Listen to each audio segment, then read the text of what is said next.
Bine v-am găsit, dragii mei din Zodia Gemeni, oriunde v-ați afla. Bine ați venit pe canalul meu, Tarot Flor de Loto. Numele meu este Nina, pentru cei care nu mă cunosc. Și, ca de obicei, mă bucur să vă am alături la fiecare lectură. Atât pe dragii mei abonați, cum de asemenea și pe cei care poate sunteți pentru prima oară aici pe canal. Azi voi face o lectură atemporală, așa cum v-am obișnuit, o lectură fără limită de timp, pe care voi să o puteți urmări oricând doriți sau pur și simplu atunci când apare în viața voastră, pentru că, după cum bine știm, coincidențele în tarot nu există.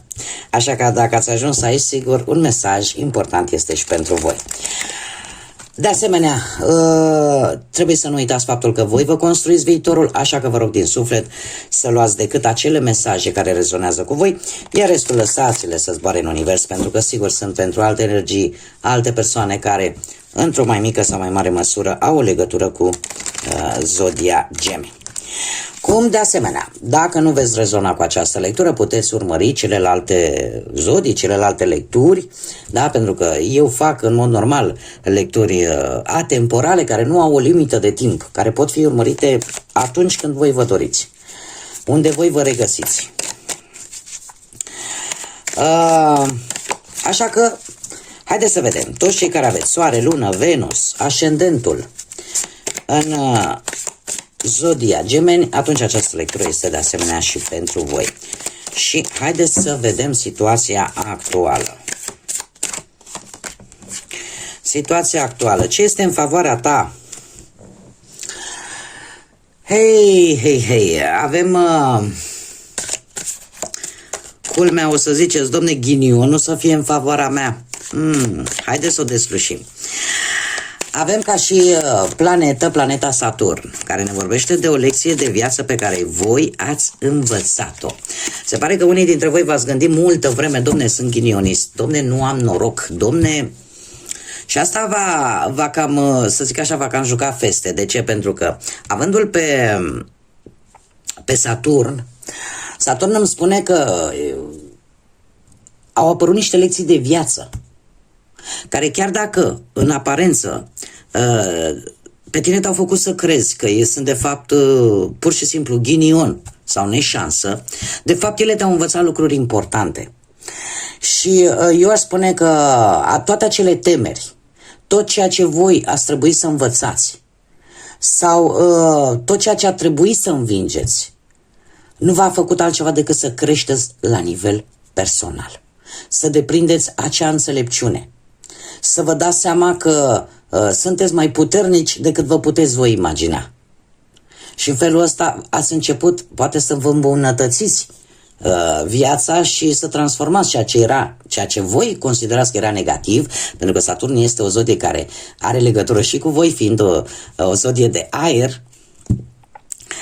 Atunci lucrul ăsta s-a transformat oarecum, tot această neșansă gândită de voi, de fapt a fost ceva benefic pentru voi.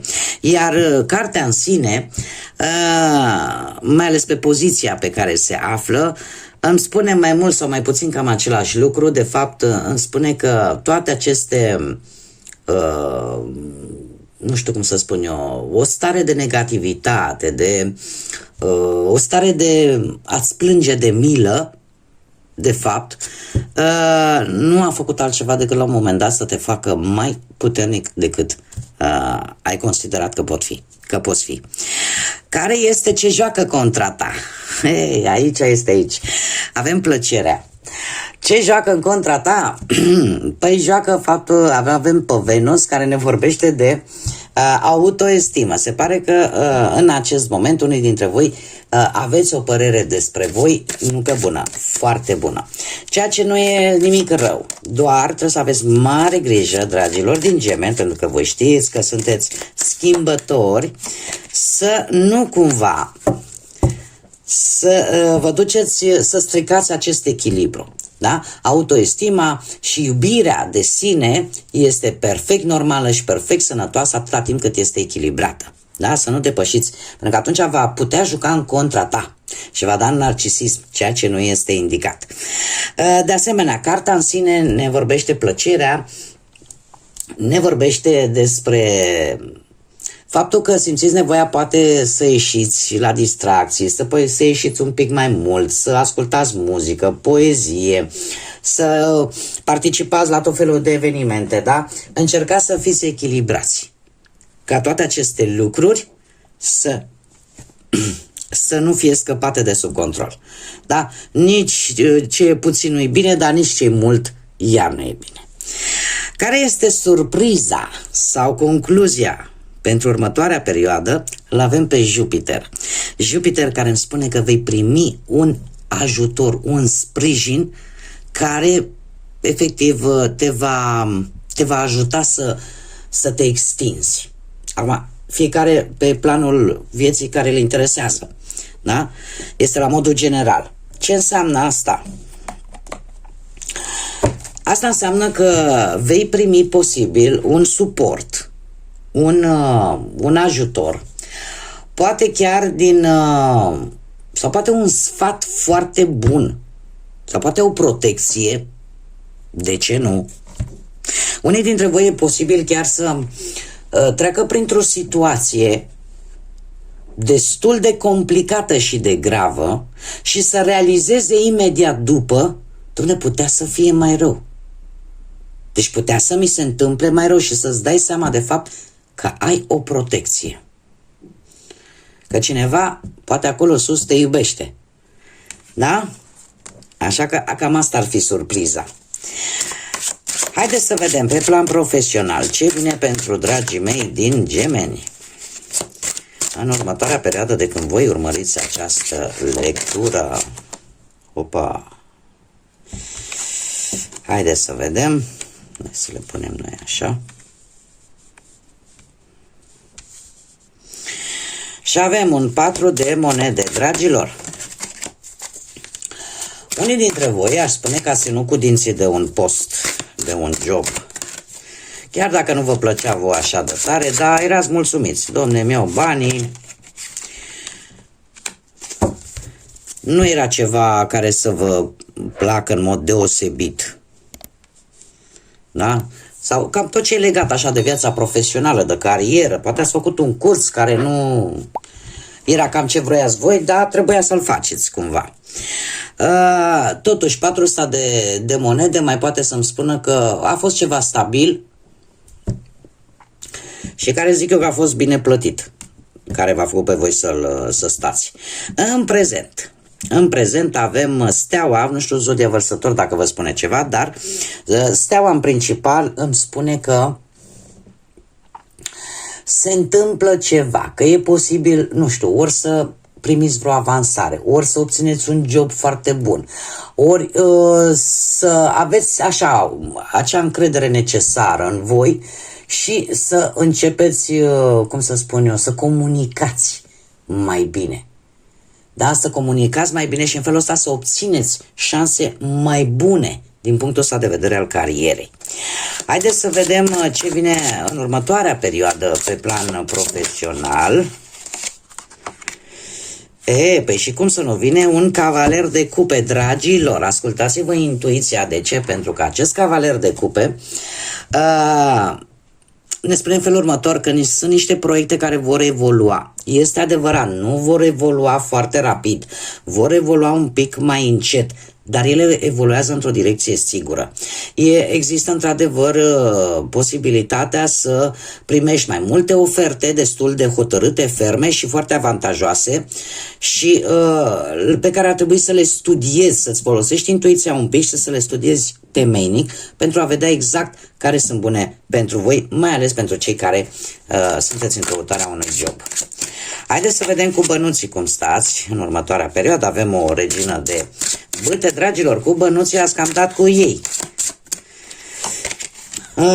Într-un trecut nu foarte îndepărtat, ați cam dat voi cu ei așa, nu știu, ori că ați vrut să faceți vreo schimbare până casă și, domne, vreau să zugrăvesc, schimb mobila, schimb tot, nu las nimic, sau poate pe hăinuțe ați vrut așa ceva mai glamuros, sau poate pe întreținerea voastră strict personală și ați cheltuit un pic mai mult, poate pe ședințe de înfrumusețare, che se eu, pe ceva la nivel personal. Sau poate pur și simplu nu știu, poate ați vrut să faceți vreo reformă în casă sau poate ați așteptat, nu știu, vreo veste și tot ați așteptat-o, ea se pare că nu prea venea, voi vă cam pierdeați răbdarea, dar trebuie să vă spun că răspunsul va veni și va fi unul clarificator pentru voi. Da, clarificator și chiar pozitiv. Haideți să vedem în prezent avem acest as de spade care pe planul ăsta al bănuților îmi vorbește de situația în care ar trebui să nu faci cheltuieli mari și dacă cumva așteptai vreo veste, trebuie să vă spun că această veste îți va aduce claritate și siguranța că totul este corect în ceea ce privește o anumită situație materială. În felul ăsta tu vei putea începe un nou stil de viață, un nou proiect de viață care să-ți aducă mai mulți bănuți. Faptul că avem roata norocului, asta îmi spune că o schimbare bruscă va veni în următoarea perioadă. Clarificăm roata. Am simțit nevoia să clarific roata. De ce? Pentru că roata este roată. Da? Se poate învârti în orice direcție și vreau să văd dacă este pozitiv sau negativ. O schimbare, într-adevăr, te ia pe total nepusă masă și avem un doi de spade. O situație materială care te va pune în situația să fii mai prudent, să nu mai cheltui la nivel emoțional și să ai un control mai mare la bănuți. Da? O schimbare care vine în viața ta și care într-un fel te va obliga, știi? Gata, până aici ajunge cu cheltuitul, trebuie să iei măsuri. Haideți să vedem cu dragostea cum stați pentru cei care sunteți deja într-o relație și avem moderația. Moderația care îmi vorbește de sprijinul pe care vi l-ați oferit cel puțin. Haideți să vedem ce ne spun cărțile. Într-un trecut nu foarte îndepărtat, ați reușit să vă păstrați echilibrați în relația voastră, v-ați sprijinit unul pe celălalt. În prezent avem un 8 de monede care îmi vorbește tare mult de muncă și de faptul că e posibil ca munca sau interesul tău pentru viața asta profesională să intervină un pic negativ în relație și va trebui cumva să găsești așa o metodă de a echilibra situația, da? De a nu neglija relația în detrimentul muncii. Într-un viitor nu foarte îndepărtat avem un paj de spade. Un paj de spade care îmi vorbește de ușoare conflicte. Cumva simțiți nevoia de un pic de spațiu. Dar dacă există respect între voi și comunicare, lucrul ăsta se poate obține. E posibil ca voi să vă simțiți un pic obosiți sau să simțiți că persoana de lângă voi vă obosește foarte mult. Și atunci apare acea senzație de,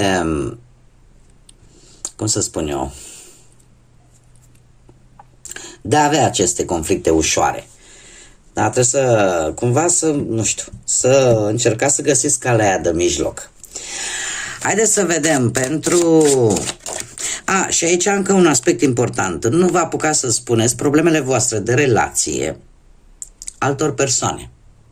Pentru că la un moment dat îl poate folosi împotriva voastră, așa că mare grijă. Haideți să vedem pentru cei care sunteți singurei. Singurei poate că, din păcate, sunteți văduvi în urma văduviei sau poate că ați trecut printr-un divorț, despărțire, separare sau poate pur și simplu nu v-ați găsit voi jumătatea până în acest moment. Dragilor, avem regele de bâte. Pentru cei singurei în dragoste, eu aș spune că de curând posibil să fi cunoscut pe cineva care probabil că are legătură cu zodiile de foc, berbec, leu, săgetător, care ați simțit voi așa că parcă are niște sentimente așa de grijă față de voi, parcă vă protejează, încearcă să vă protejeze. Și nu ați simțit rău. De ce? Pentru că în prezent am un as frumos de cupe care îmi vorbește despre o nouă relație foarte intensă. Și eu aș spune că într-un viitor nu foarte îndepărtat. De ce spun foarte intensă? Pentru că sentimentele sunt cumva reciproce. Da? Un mesaj probabil că veți primi pozitiv, de dragoste, da? Sentimente puternice, o stare de nou început, de renaștere, da? Într-un viitor nu foarte îndepărtat, aș spune că cu acest nou de bâte sunteți încă trebuie să vă mai spun un lucru, nu sunteți singurii care sunteți interesați de această persoană. Mai există și va trebui să vă cam luptați dacă într-adevăr vreți să o cuceriți. Pentru că noul ăsta de bâte asta mi-arată că sunt alții interesați și că aveți șanse mari să-i câștigați inima, dar va trebui să vă luptați. Acum, dragilor, pentru cei care sunteți interesați, eu voi scoate 3 mesaje de gânduri ale persoanelor de interes sau ale acelor persoane la care voi vă gândiți, pe care voi le aveți în suflet, în inimă sau care pur și simplu vreți să știți ce gândesc. Puteți să alegeți de la 1 la 3 sau puteți pur și simplu să vă lăsați ghidați de intuiție. Și primul mesaj ne spune în felul următor: nu mă trata așa cum o faci pentru că nu merit. Ăsta este primul mesaj. Al doilea mesaj: tu ai avut dreptate sau tu ai dreptate. Și ultimul mesaj: sunt blocată. Acum, un mesaj general pentru toți toți din Zodia Gemeni, pentru dragii mei din Zodia Gemeni, un mesaj general pentru voi. Haideți să vedem. Flori sălbatice sau floarea sălbatică și ne spune în felul următor: trăiește